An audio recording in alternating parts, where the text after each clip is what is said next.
के राख्यो है भान्जी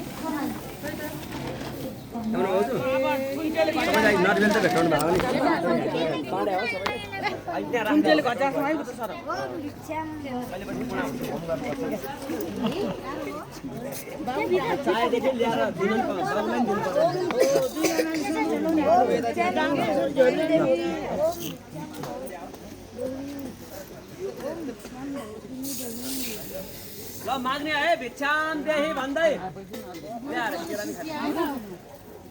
भोग लाग्यो होला नातिलाई खान सक्ला अलिअलि यस्तै मात्र खुवाउनु है केरा के जान्छ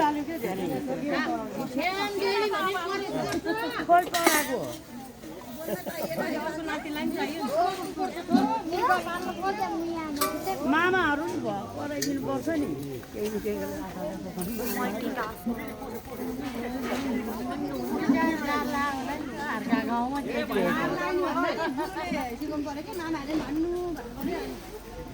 मामाले माग्दियो नि त हो त अनि भान्जालाई मिक्स सर्ट हान्छ मैले भनिदिनु पर्ने त हो नि मामाहरू के राखेको भन्नु पऱ्यो भनेर सँगै गराउनु पऱ्यो नि त